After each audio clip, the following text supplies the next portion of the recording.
Hello and welcome to The Shift, the podcast that aims to tell the no-holds-barred truth about being a woman post-40. Created and hosted by me, writer and broadcaster Sam Baker. Today's guest is the anti-guru behind the massive No Fucks Given franchise, Sarah Knight. What started life with the Marie Kondo pastiche, the life-changing magic of not giving a fuck, now comprises 7 guides and 3 journals, which have sold 3 million copies, and a TED Talk that's notched up 10 million views. But Sarah wasn't always the queen of giving zero fucks. Scroll back to her mid-30s and you'd have found her having a panic attack in the Manhattan office where she worked. And so started 10 years of anxiety and depression. A massive leap into the freelance unknown, which, let's face it, worked out pretty well. And a 1,500-mile geographical from Brooklyn to the Caribbean where she now lives. None of what I'm putting out there into the world is you have to do it this way, and if you don't do it this way, you're wrong and you won't succeed. It's here are all the tools that you could possibly need to live your life in a way that is going to make it better for you and for the people around you. Sarah joined me from her home in the Dominican Republic to talk about her new book, Grow the Fuck Up.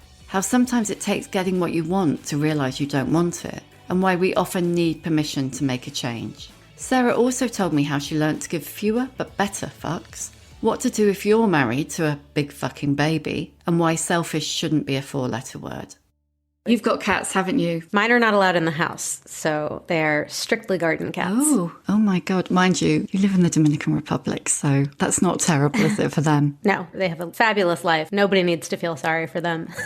It's actually better for them to be outside and with all the sunshine and all the snakes they could chase. Oh, God. Were they New York cats or did you get them when you moved? Oh, no, they showed up in my yard here. We actually had a cat before we left New York, but he died. We were intending to bring him here, but maybe somehow in his heart of hearts, he didn't want to make the move, but he shuffled off. Aww.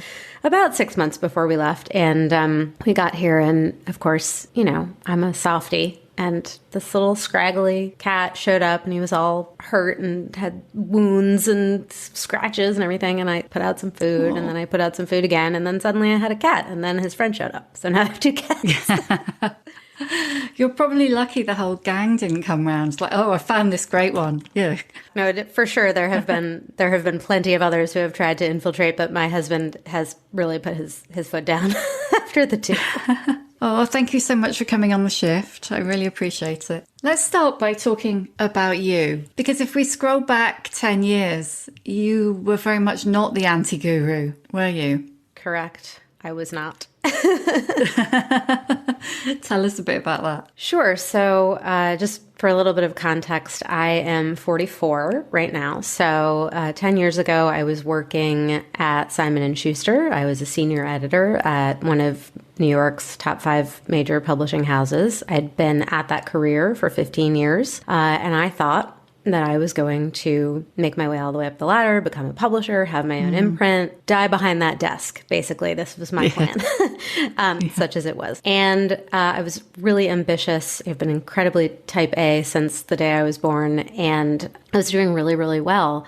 Professionally, I had books on the bestseller list, fiction, nonfiction, you name it. Everything was going well in that department, but I was just losing my mind. I was depressed and panicking, and I started having panic attacks, which is a whole thing that was, took a while to figure out what was going on with that. And I didn't want to get out of bed in the morning. I didn't want to get on the subway to go to my fancy job that I'd been clawing my way up to for 15 years, to work with all of the illustrious, talented colleagues and authors. I was just completely just at a loss. I was becoming very desperate. And I had kind of a, shake myself moment. And I thought, this is ridiculous. You're in your mid-30s.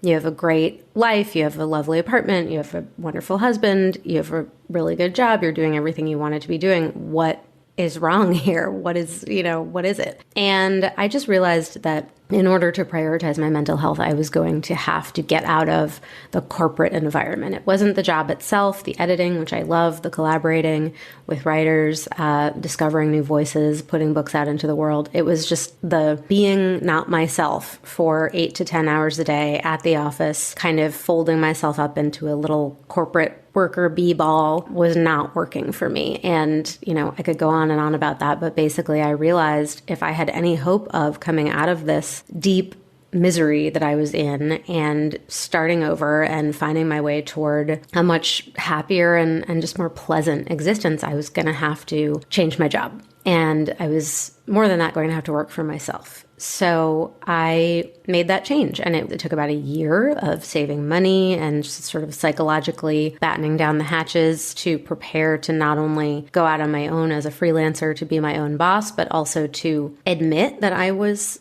jettisoning this career and this track record and this reputation and everything that I had worked so hard to maintain, to admit that to other people, to admit it to myself. And then in the summer of 2015, about a year after that revelation had made itself clear, I quit my job. I walked into my boss's office. I said, I don't want to do this anymore.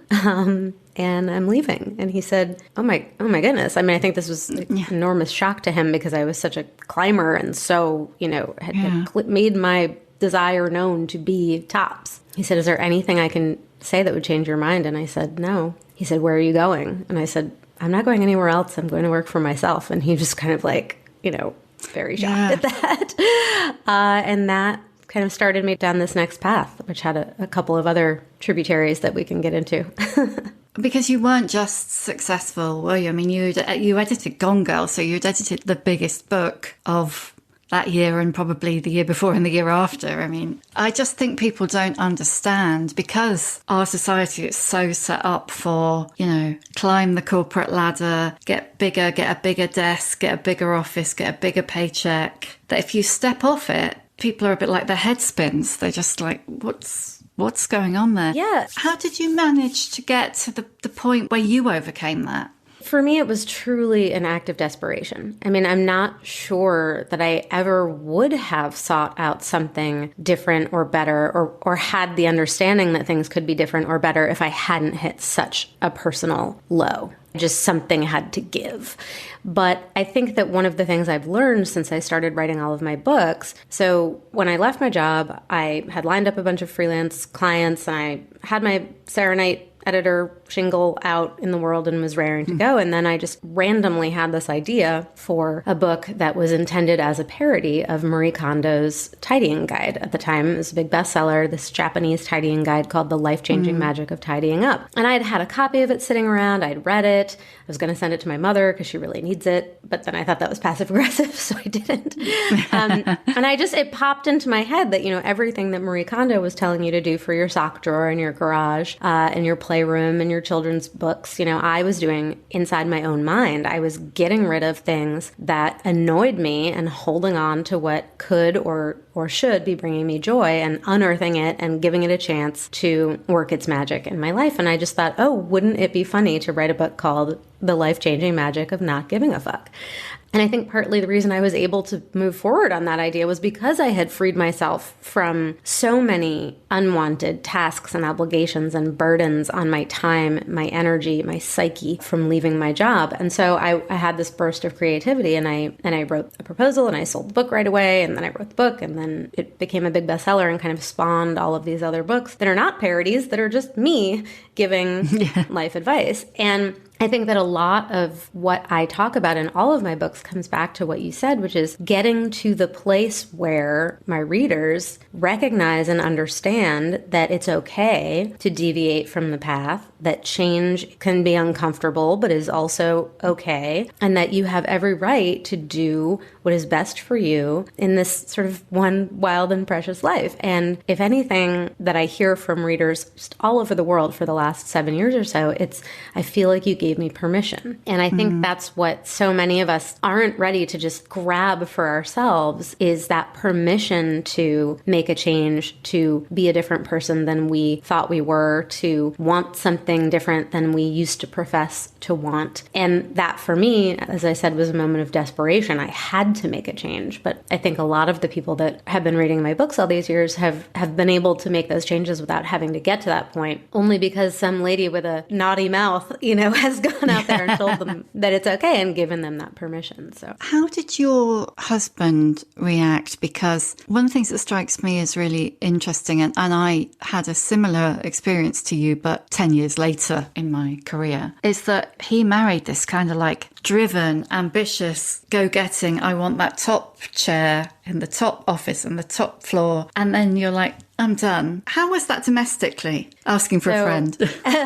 So for some context, my husband and I have been together since I was 20 years old. So he has known me for more than half of my life. And he is thrilled that I was able to take my foot off the gas, figure out what was going wrong with me. I mean, it wasn't any fun for him to come home to a wife or, girlfriend, fiance, wife, all these years that we've been together, who was anxious and panicked and didn't want to make any plans for the weekend because she had so much work to do, and didn't really feel like going out to the plans that she had already agreed to because she just felt kind of nauseous or a little short of breath and wasn't really sure what was going on. He thought I was sickly. I thought I was sickly. All of that stuff turned out to be symptoms of generalized anxiety disorder and panic disorder.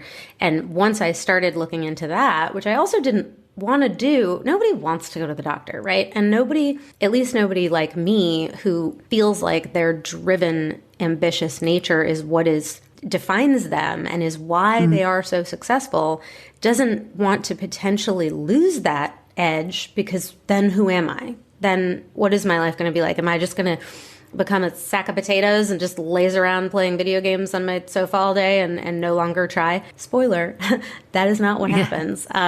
You get help for the parts that, of your brain chemistry or whatever it is that you need help with. And the rest of you is still pretty much you, just a lot calmer and a lot more clear-headed. And so I am still extremely ambitious. I still want the best for my latest career, but I'm able to cut through the noise of my own head and also have learned from the experience of what it looks like when I am out of whack and off balance, and know that feeling. If it starts coming on again, I'm like, you know what? I'm overcommitted. I need to pare down the list, the to-do list or the RSVP list or whatever it is. I need a little bit of time. Right now, actually, my husband is out of town visiting his mother for a few days, and it's glorious for me because I can do things like this. I can mop the house without, I can put on the music I like and do it at my leisure and not have to worry that I'm in his way, or, I can lay out by the pool, which is, sorry to your listeners who might get tired of hearing about the fact that not only did I quit my job, I moved to a tropical island.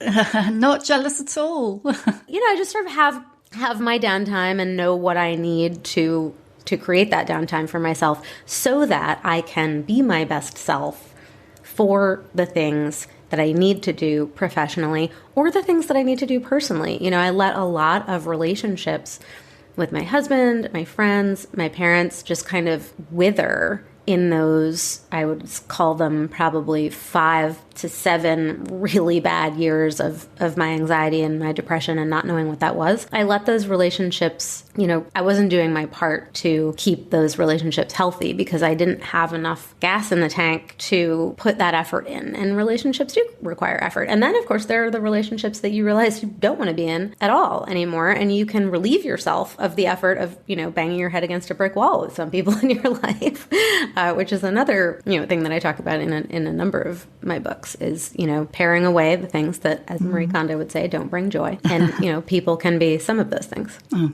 totally. I'm not going to dwell too much longer on the burnout, but I just think it feels very topical at the moment. We've had like the New Zealand Premier, Jacinda Ardern, resigned because she didn't have enough gas in the tank. I live in Scotland, and the First Minister here, Nicola Sturgeon, resigned in part also because after 8 years, she's like, I'm done here. And I think it's really interesting to watch the way that people respond when someone, and I don't think I've ever seen a man do it, a woman stands up and says, done here. And it immediately becomes an excuse to say, oh, they can't cut it. Right. They're weak. They never should have had the job in the first place. Yeah. I mean, I am an enormous advocate for mental health, and I talk about it all the time, in my own way. If the fact that I drop a lot of F-bombs along the way helps it be more accessible to people, then I'm all for that. We actually have in the United States a politician named John Fetterman, who was just elected as senator from Pennsylvania in the last election cycle. And he ran against a very slick Republican Trump-esque kind of rival, and people weren't sure that he would win. Fetterman is very working class. He's, a man of the people, but he also had a major stroke stroke during his campaigning. And everybody tried to cast him as weak. And how can you put this man in power? And he's just going to die, and abandon you. And with all of that, and then starting his term in Washington, he actually just checked himself into the Walter Reed Army Medical Center for clinical depression. And he put out a statement and he said, I have been recovering from my stroke. I have been starting my service, my congressional service, and I am not okay. And I need to seek treatment for this. And it is, I think, the first time that I can remember a high profile man, and particularly a politician, going out there and saying, yeah, I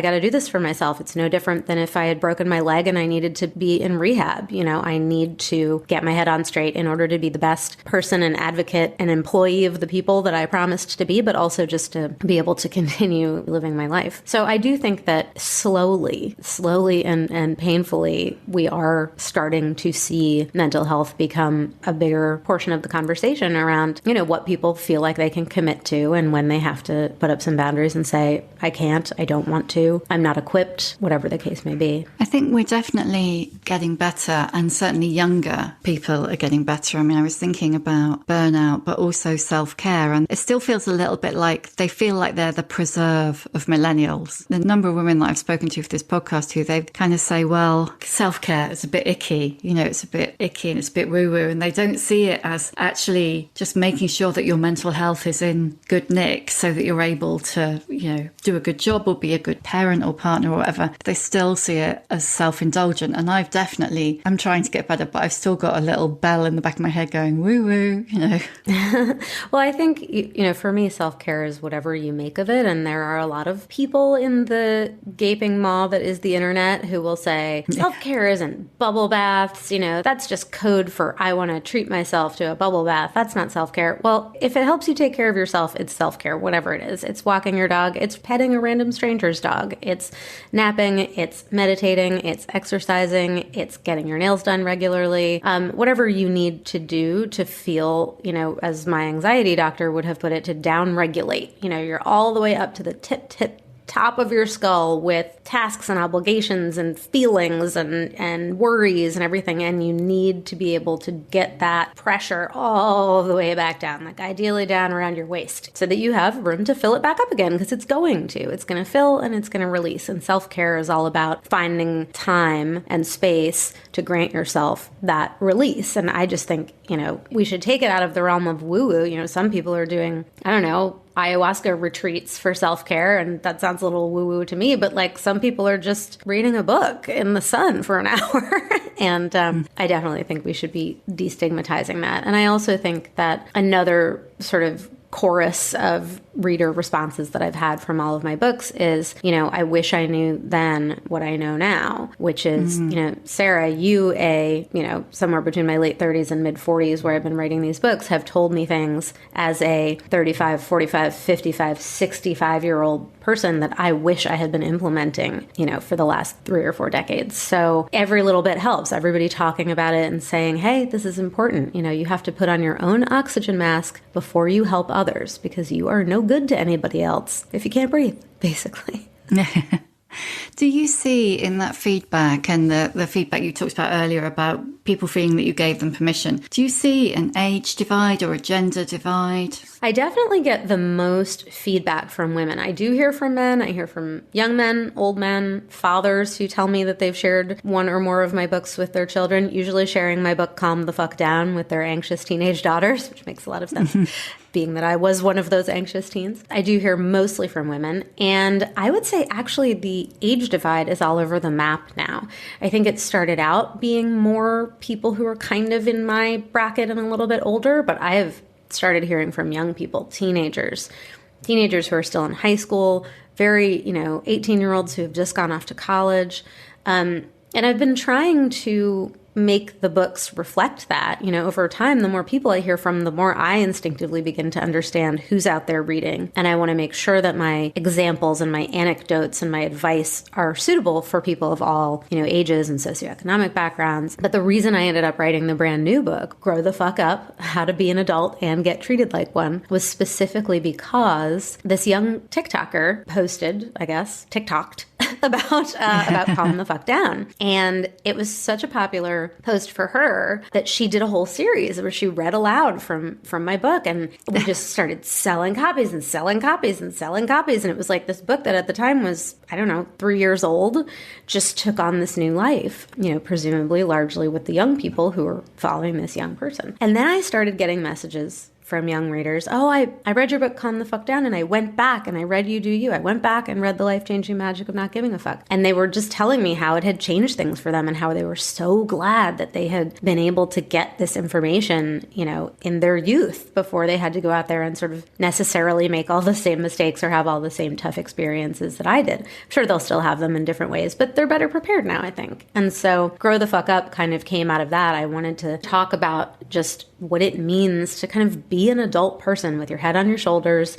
to be responsible, to be mature, to be accountable, and why that's not only, something we should aspire to just for the sake of our own integrity, but also how that helps you in life, how it helps you to be someone who is a person of their word, who can be relied on, how it helps you to be emotionally mature when it comes to relationships, whether it's a love relationship that you're desperate to continue or one that you're trying to untangle yourself from. So it was sort of like people of my age, and then I would hear from a lot of older people who said, I wish I knew this when. And then I started hearing from young people, and I thought, okay, I can do this. I can work with this.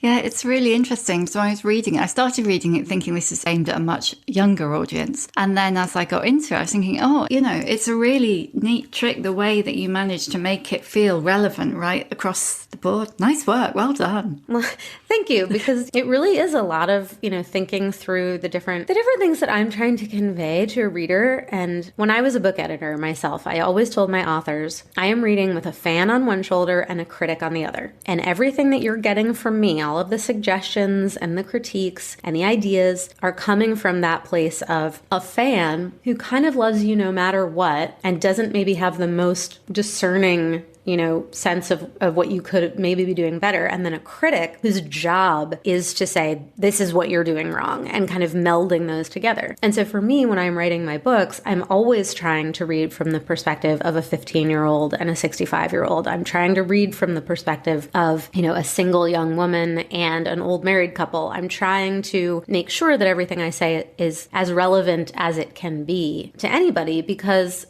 first of all, great for me. The more people who feel that they can benefit from my books, the more books I sell. Awesome. But mostly I started writing these books because I felt so left out of the conversation. I didn't think I liked self-help. I didn't think I needed self-help. I thought it was woo-woo, and I started writing the books the way I write them, with my sense of humor and with my often very strange metaphorical, dalliances, and, with a lot of kind of just weird stuff thrown in, because I'm a weird person who didn't fit in, all of the time. And I want to make sure that people pick these books up and for the most part feel like they fit in and feel like there's something in it for them, except for the diehard Trump supporters who do not like it when I make jokes about their chosen one. But I can't help myself. They're my books. So I get to say whatever I want. And sometimes people send me hate mail about that, but I could be wrong, but it seemed to me that in this book, it feels like you're advising people to give more of a fuck. I think it's always been about giving fewer,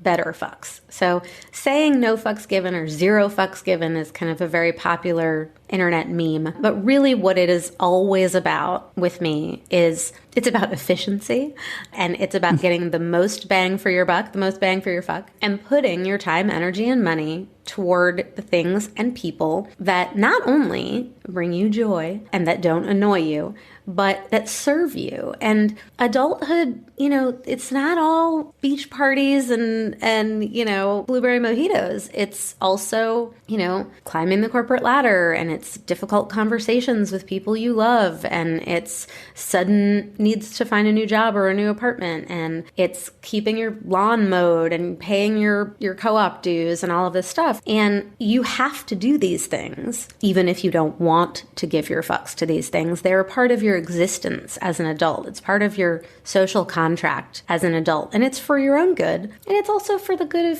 of people around you. And I think that it's important to not lose sight of the fact that we're all in this together, and you appreciate it just as much if somebody, your colleague or one of your siblings or your neighbor, is acting like an adult when you need to get adult things done, as much as they appreciate it coming from you. And what I try to get across in Grow the Fuck Up is that no matter where you are, no matter what age you are, it's never too late to dust off some of these skills. Nobody's ever going to complain if you are more accountable, if you are more responsible, if you're more fun and awesome. Nobody's going to complain about that. And this kind of self-improvement, this personal development that you engage in with this book and all of my others, also benefits you. You're doing it. I'm telling you, listen, it's not hard to be on time. Let me tell you the secrets of not being a late person, because everybody's annoyed by a late person, and it's not helping you to be late to everything. This is going to benefit you too. So, hopefully a lot of that is kind of helped along by the humor angle and by the swear words, so people don't feel like they're getting a lecture. They feel like they're kind of joining in on a secret that's going to make things better for them. And I think it does. And when I was writing Grow the Fuck Up, I was also thinking, in my own head, I sort of have these characters, people I know, who I'm thinking about as I'm writing. I'm like, okay, this is advice for this, 16-year-old that I know, and this is advice for this 21-year-old that I know, and this is advice for a 60-year-old that I know who maybe, could be working on this a little bit more productively. So I do hope that people find something that they can connect with. That's the idea. That's the hope. I'm sure they will.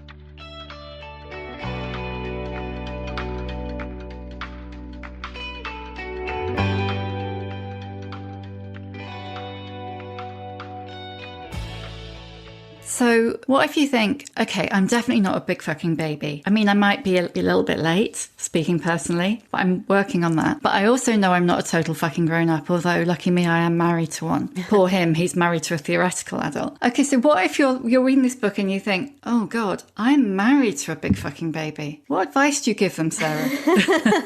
Well, there's quite a lot of advice in this book that you could just very cleverly, slowly introduce to your life partner. And I think that one of the most motivating things for a good relationship, if you have a healthy relationship with your partner, typically you want to do nice things for each other. You want to please each other. You don't want to be the bane of one another's existence. So if there is something that your significant other is bad at or is not doing, and it's something legitimate, it's not you expecting too much, or it's not you trying to completely change who they are. You knew who they were when you got together. But if it's something reasonable, you can often make it happen if you phrase it more as could you do this for me? It would really make me happy, or it would really just relieve me if you could handle this thing, or if you could maybe just, when you're about to do this, if you could think, oh, Sarah doesn't like it when I do that, I'm going to try to do it this other way. I find that people, especially in love relationships, are much more motivated by the idea of doing something nice for their significant other. When your significant other says, can you just do this? Your life would be so much better. And you're like, I'm fine with the way I am. You're not getting them to think about the fact that their total fucking babiness, their big fucking babiness, is detrimental to this person they claim to love and to be supportive of and want to live in harmony with. So it's just a little bit of a mindset shift in terms of, you don't want to be critical. You don't want to be harp on people. That's not usually how you get things done. Catch more flies with honey than with vinegar. But I think that if you can phrase things in a way that's like, would you do something for me? This would really help me if you could do this, or if you could just make a slight change to your approach on this. That to me seems to work better than harassing. I love that at the beginning you talk about effectively the power of the aunt, because I think aunties and I suppose by extension godparents, maybe some step parents, that kind of elder that you can talk to but doesn't have skin in the game is so underrated, aren't they? I mean I have skin in the game here because I'm child free, and I feel like the relationships I have with children are those relationships. But it's so rare that anybody actually talks about that. Well, when I was thinking about this next book, it was during the lockdown, and my brother, I have one brother, he's 6 years younger than me. He and his wife did time to have a baby, thing that I think nothing a lot else of people to do. did. Well, yeah, we're trapped alone in this apartment for months on end. Whatever could we be up to? They were always planning on having children, but this was the timing. And when that happened and I was sort of formulating the idea for this book, it occurred to me that because I am child-free by choice, have never wanted children, have never regretted that decision, but I had such great aunts when I was growing up also who did not have children. My mom has 7 brothers and sisters. She was the only one who had kids. So I had all of these women around, these adult women who treated me like an adult. I'm not saying that they didn't understand how kids operate, and I didn't feel like I was in any way being deprived of childhood by being treated like an adult. I liked being treated like an adult and hanging out with the adults. And my aunts, to a woman, really I can pinpoint the various things that they contributed to my understanding of how the world works, to my understanding of myself, to my understanding of how to be a woman in, a professional way and in a love relationship way. I really credit them with a lot of shaping of me in addition to what my parents provided. And I think that what they all had in common is none of them were trying to be my mother. None of them were trying to mold me actively. They were just, taking me along for the ride on ways of life that weren't necessarily the same way of life that I was getting from my 2-parent household with my younger sibling. Like, they were my aunts. We did more interesting things and stuff that was like a treat, whether it was, learning how to sew or going to museums or going to ballet or, learning how to cook and things like that. So when I was working on Grow the Fuck Up, I was thinking, I'm an aunt now. Officially, I'm going to be an auntie. And I don't want to be that person who tells other people how to parent their kids. My friends know I have really strong opinions about how children should behave, but I also know better, having occasionally overstepped my bounds and realized it, or been told that I did, that that's not what other parents want from me, and that's not really what kids need from me either. What I'm hoping to provide is a perspective that, again, can kind of transcend age, that says, look, I'm out here doing adult stuff and it's working for me. It could be working for you. And let's talk a little bit about how you get there. And whether you're starting from age 14 or whether you're starting from age 44, it's all the same. This is kind of the key to all of my No Fucks Given guides, is I'm really giving advice and strategies and tips that are widely applicable. So, like I say in the beginning of the introduction to this book, I'm not going to give you step-by-step instructions on how to change the fluid in your windshield wipers or do your taxes. That's on you. I am going to explain to you how to be an adult who understands why those things are important and who possesses the qualities that make you capable of figuring out how to do them and doing them well, or doing them well enough to get by. And that's another thing that I come to at the end of the book is, this isn't a lecture. None of what I'm putting out there into the world is you have to do it this way. And if you don't do it this way, you're wrong and you won't succeed. It's, here are all the tools that you could possibly need to live your life in a way that is going to make it better for you and for the people around you. And when it comes to being a total fucking grown-up, you just have to try. It's like when your parents ask you to just try to go to the bathroom before a long car ride. Everybody try. That's the best you can do. And the hallmark of a big fucking baby is that they just won't try. They just won't bother. They wait around for other people to do things for them. And that is fine when you're 2 years old, and it's fine when you're 6 years old. But if you're an adult out there in the adult world, you got to stop sitting around and waiting for other people to clean up your messes and do your homework for you. You have to be resourceful. You have to be self-sufficient. You have to be self-aware. And if you at least try, you're not always going to succeed. Nobody's perfect. I'm not trying to level criticisms about the behaviors that, you said, well, I might be a little bit of a big fucking baby in some way, but mostly I'm just a theoretical adult who hasn't quite achieved total fucking grown up. We're all a mix of that. The hardest thing for me is saying I was wrong and I am sorry without decorating it with excuses and caveats. Of the 3 pillars of growing the fuck up, maturity, responsibility, and accountability. Accountability has historically been very, very hard for me.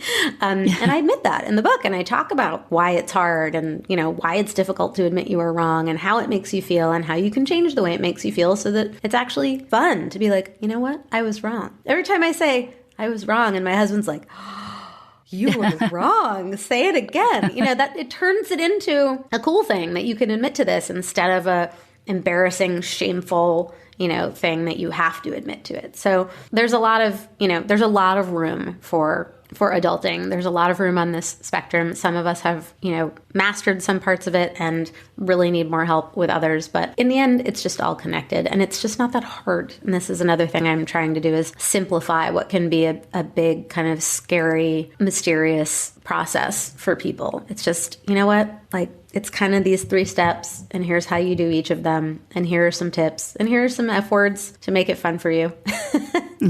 Go forth and adult. When I was reading it, I tried to think of questions that the listeners might have while reading it, or in fact, other of your books as well. Why do you think that we have, and by we, I suppose I do mean predominantly women, have so much trouble saying, no thanks, I'd rather not? Well, though I am not a scientist or a behavioral therapist, I think I can say with some assurity that women are socialized to please. Boys are socialized to win, and women are socialized to help, to make sure that everybody has what they need, to make sure that nobody feels bad.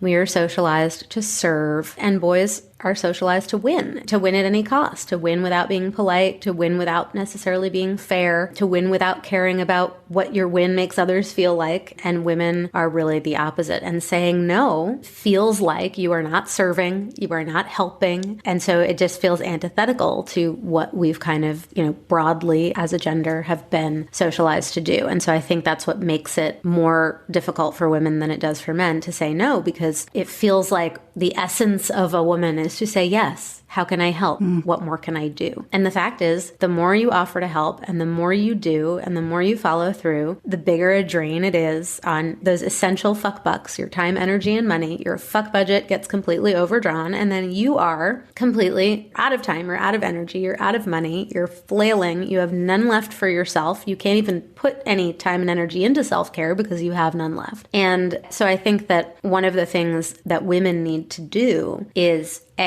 not say yes right away. Learn to give yourself the gift of the pause. Learn to say, thanks for asking. I'll have to get back to you on that. I need to check my calendar. Let me get back to you on that. There's no reason in the world that you can't, create a pause so that you can come back, out of the conversation you were having, out of your email inbox, and really think for 5 minutes, think for 20 seconds. Do I want to do this? Can I do this? Should I do this? Should is a dangerous one because true obligation is different from perceived obligation. Should I get up and go to work today? Yes, if I want to get paid so that I can pay my rent. But, should I go to my friend's 10 p.m. on Tuesday night birthday party that they just invited me to? Probably not, because it's going to make it really hard for me to get up and go to work on Wednesday to earn my paycheck to pay my rent, So the question of should, you really have to think about, is this a true obligation or a perceived obligation? And you can't do that in the moment. If somebody says, hey, can you come to my birthday? It's 10 o'clock on Tuesday. Yeah, sure, I'll be there. The answer is, let me just check my calendar and I'll get back to you. And then you have a moment to think for yourself. Do I want to do this? Maybe I do, maybe I don't. Should I do this? Probably not. And you can say, hey, so sorry, I'm not going to be able to make it. And that's true. You don't have to explain why you're not going to be able to make it. You don't have to say it's because you don't want to, or because you can't, or because you can't afford it, or because you want to get more sleep.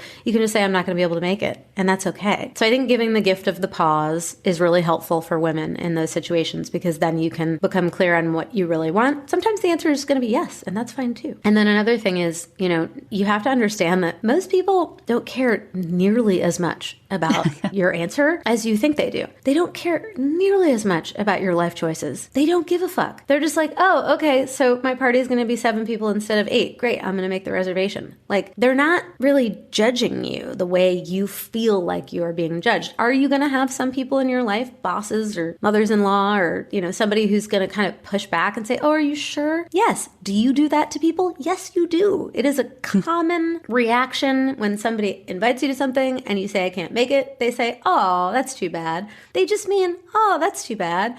Or they say, are you sure? That's just what we do as humans. We have these interactions, and you can be like, yeah, I'm sure, and then leave it at that. Most people will not think ill of you. They're not going to punish you. They are going to not even think about it after you say no. And for the people that do, and who are actively trying to make you feel guilty, and who are not listening when you're telling them that you're not available, or you can't make it, or you don't want to, or you can't afford it, and they push, you can push back and say, I feel like you not taking no for an answer says more about you than it does about me here. Can't make it. Yeah, it's so interesting, isn't it? Because like you say, we spend our lives being socialized to help and, support. And for so many women, basically carrying the emotional load at home, in relationships, but also at work. I mean, I hope it's changing for younger women, but certainly most of the time that I was working in office, there was still a kind of, if you were in a meeting and there were loads of men and you were one of the only women, you could bet that you would be the one who would be asked to make the tea and the other woman would be taking the notes, or vice versa. Mm-hmm. And when you get, I don't know whether it's postmenopausal, whether it's post-family, if you've had one, and you kind of get to the point where you go, no, I'm not doing that. I'm not finding your keys. I'm not cooking your supper. I'm not going to that party I don't want to go to, or whatever. You then immediately start to be condemned as selfish in a way that men never are. I mean, I just embrace the word. I don't think that there's anything wrong with being selfish. People level that as though it's a 4-letter word, and I know a lot about 4-letter words. And I just don't think selfish is one of them. And I think it's possible to be a bad, selfish person, but it's also more than possible to be what I call good selfish. I talk about this a lot in my book, You Do You. And the idea is, if it's helping you more than it's hurting someone else to say no to an invitation or decline to participate in an activity or, not raise your hand for some extra work at the office, then that's fine. You're taking care of your own needs and you're not actively hurting or trying to hurt somebody else in the process. And the other thing is, everybody's different and everybody's relationships are different. And whether saying no to your mother about something is really going to deeply hurt her, or whether it's just you saying no to your mom and she'll be like, and that's the end of that, And if you know that whatever action you would prefer to take is highly likely to hurt someone else more than it helps you to take that action, then maybe don't take it, and sometimes you are going to do some things that you don't really want to do, but you recognize that they are so much more important to the other person, or you recognize that stepping up, filling a spot that got vacated last minute by someone for, an activity that you didn't really want to do means that 12 other people can't do it, that we need a 12th for the charity softball team. And there's no way you wanted to play charity softball, but they literally will have to forfeit the game and lose all of this money for the charity that they're raising if you don't just say, I'll stand at second base and just put my hand up and hope for the best because, Barbara got food poisoning and can't be here. Like in that case, if you have the time, you don't really want to do it, but you recognize that you're doing something for the greater good, feel free to say yes. Also feel free to say no. But this idea of selfish, there's a lot of benefit in looking out for number one. I say in all of my books that, don't go out there being an asshole or psychopath. The idea here is not to give 0 fucks and care about nothing and no one. And, it's about understanding that your life and happiness have value and that within your fuck budget, you need to build in enough that sustains you and serves you, whether that's pure unadulterated happiness or, like I said, serving you because maintaining a certain relationship means that you're going to be able to do something that you really want to do in your life if you keep this person happy or keep them in your life, whatever the case may be. But I just don't believe that being selfish is inherently bad thing. It's just not. What do you think that 34-year-old Sarah, who was still in Stress City, I think, would say now if she could see you now? Whoa. It's hard to contemplate that. I am in an extremely different place, both physically and mentally than I was 10 years ago. However, I do still experience, it's not been a magic bullet, I do still experience periods of anxiety and depression, periods of overwhelm, of feeling much less certain about myself and what I thought I wanted. But now I have this long, multi-year evidence-based history to page back through and say, look what happened last time you felt like you needed to make a big change. Look what happened last time time you realized you couldn't do X, Y, or Z anymore? You made the change. You altered your way of being, and things got better, which means that if you need to do that again, you're capable of doing it again, and things will change, and things will hopefully get better. And I think that when I was younger, partly because of my own type A tendencies, I thought there was one path, and that my job for myself was to follow that path to the most perfect possible degree and get to the end of it. And that's a perfectly fine thing for a 15 or 20 or 25-year-old to think. But the older you get, the more you realize that there's a lot of different segments in life. Very unusual that anybody is doing the same thing when they were, at 61 than they were doing when they were 21. And that's okay. And that you don't have to be so rigid. And I think that 34-year-old Sarah would look at this life and be like, whoa. You live in the tropics. You speak Spanish now. You have a pool. You work for yourself. You don't set an alarm. I mean, God, people are going to think that I am the most, ridiculous person. But one of the best things about leaving my corporate job was I do not set an alarm in the morning unless I have to catch a flight or have a really early appointment. I just get to sleep until the sleeping is done. And that is so good for me. I need a lot of sleep. I'm not a morning person. It's amazing. So I think I would look at myself and just be like, you don't have to get up and spend an hour putting on makeup and heels and guzzling coffee and running to catch the train and maybe not catching it and worrying about being late and getting to the office and doing all the interpersonal theater of working with your colleagues and your superiors and then taking people out to lunch every day and having to make sure you don't have spinach in your teeth while you're talking to a literary agent and then coming back to work and trying to do a bunch of work when you're kind of full and tired from lunch and then commute all the way back home and make dinner. I mean, thankfully my husband really took up the dinner making mantle after a while there because I was like, I can't do this. But all of that stuff you don't have to do. You just get to wake up in your house in the morning and drink your coffee and check your social media. And then once your brain has revved up and you're capable of sitting down to do some work, you sit down to do some work. And if you want to get up, you just get up. If you want to go out to lunch, have some rosé, you can do that. I'm realizing that this is all coming back to what we talked about in the beginning, the permission that I have given myself in the last near decade to just do things the way I want to do them and work it out. And I understand that some people listening will be like, oh, we can't all just quit our jobs. We can't all just move to the tropics. And I addressed this on an episode of my own podcast a couple of years ago where I said, yeah, maybe you can't do exactly what I did, but you can do things for you.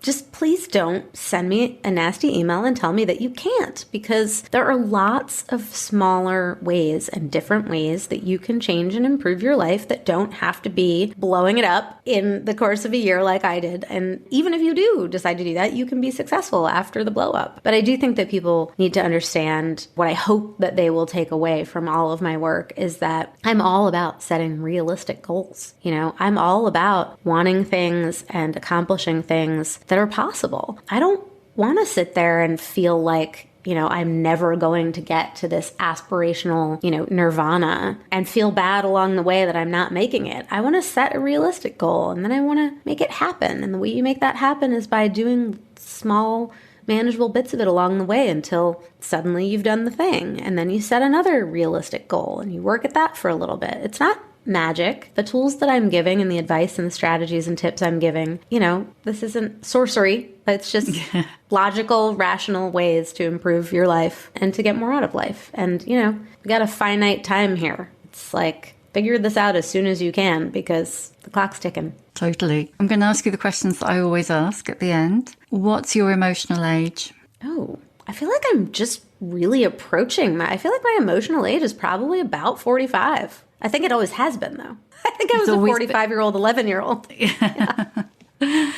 Give us a book recommendation. So it can be something, that's been significant to you a lot of your life, or it can just be something good that you read recently. Well, my very favorite novel of all time is called A Prayer for Owen Meany by John Irving. I read it at a really formative time in my life. It was given to me by someone who was a very formative, inspiring intellectual person in my life. And I just fell absolutely in love with it and have revisited it many times over the years. And then a book that I actually edited when I was an editor at Simon & Schuster is called Come As You Are. I can't remember the subtitle exactly, but it's something like The Surprising Science That Will Transform Your Sex Life. And it's by Dr. Emily Nagoski. And not only did it change my life, it changed the lives of many, many, many women who sent me private emails after I presented the book to our sales conference and after it was published. And Emily is just an absolute star.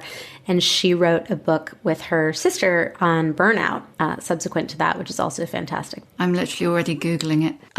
What advice would you give younger women on top of all the advice you've already given? I would say, don't wait. Don't get stuck waiting. You know, whether that's waiting for a promotion, waiting for a proposal, waiting to make a change. Don't wait. Make it happen for yourself. You know, you have the tools, you have the strength, you know what you want, so go after it. Don't sit around waiting for somebody else, you know, to offer it to you or to give it to you. Go out, ask for it, make it happen. Great. Who is an older woman who inspires you? My friend Tony, who I met here in the Dominican Republic. She's British and she's just about to turn 65. So sort of younger than my mother, but, you know, older than me in the sense that she's lived, you know, a full life. She's 20 years ahead of me on it. And she knows exactly what she wants. She's a single mother, 5 children. She has brought those children all over the world. She's raised a couple of them in France. She raised a couple of her youngest here in the DR. She started a business from absolute scratch, you know, after having 2 or 3 other careers before she ever made it here. She knows what she wants. She goes out and gets it. She's unapologetic, but she is still generous and caring. She's an excellent friend. She's very savvy, but she understands that life is not just about being professionally successful and making money. And it's about saying you want to spend a month in Greece and making it happen. It's about saying that you're getting a little bit too old to put up with certain shit and sweeping it out of your life. And I really am incredibly admiring of what she's done with her life and how she goes out and does exactly what she wants. And she does not give a fuck what anybody else thinks of it. She sounds great. What's your superpower? My superpower is being on time. And I demystify that for people, for readers of Grow the Fuck Up. But I am a very punctual person. So, yeah, you certainly were today. Possibly the most punctual person ever. And lastly, how many fucks do you give? Oh, well, it depends on the day. You know, I give a very manageable amount day to day. Some days more, some days fewer, but I learn how to balance them in the overall scheme of things. I feel like I'm doing a much better job of that than I was 10 years ago. That's brilliant. Thank you so much, Sarah. That's excellent. Thank you so much for having me. I really appreciate it. Oh, you're welcome. Thank you for coming on. Good luck with the book. Thank you for listening. You can hear a new episode of The Shift each Tuesday, wherever you get your podcasts. If you like what you hear, please do rate, review and follow, because it really does help other people find us. And if you'd like to support The Shift further, please consider becoming a member of our community. Find out more at steady.media/The Shift.